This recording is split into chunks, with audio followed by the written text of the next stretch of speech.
মাধবপুরে আমার দেশের বিরুদ্ধে মিথ্যা মামলার প্রতিবাদে মানববন্ধন, কায়েস আহমদ সালমান এর ভিডিও চিত্রে দেখুন বিস্তারিত।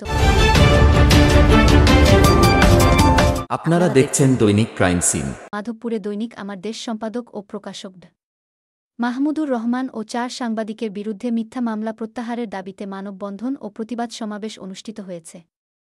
রোববার দৈনিক আমার দেশ পাঠক মেলার আয়োজনে সকাল 11টায় প্রেসক্লাবের সামনে ঘণ্টাব্যাপী মানববন্ধনে সাংবাদিক, রাজনৈতিক দলের নেতৃবৃন্দ, বৈষম্য বিরোধী ছাত্র আন্দোলনের নেতৃবৃন্দ ও সুশীল সমাজের নেতৃবৃন্দ অংশগ্রহণ করেন।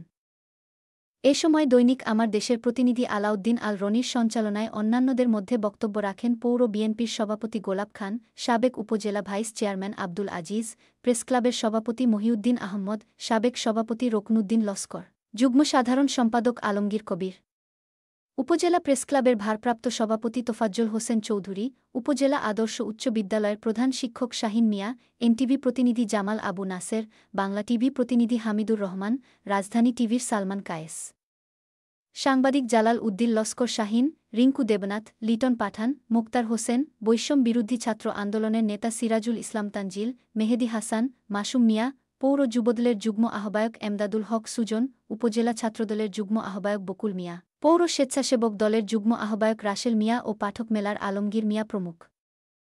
বক্তাগণ বলেন, দেশপ্রেমিক সম্পাদক ও প্রকাশক ড মাহমুদুর রহমান সহ সাংবাদিকদের বিরুদ্ধে ফ্যাসিস্ট শেখ হাসিনার দোসর মেঘনা গ্রুপের মালিকের দায়ের করা মিথ্যা মামলা অবিলম্বে প্রত্যাহার করা না হলে বৃহত্তর সিলেটের প্রবেশদ্বার মাধবপুর থেকেই বৃহৎ আন্দোলনের কর্মসূচি ঘোষণা করা হবে। আপনারা দেখছেন দৈনিক ক্রাইম সিন।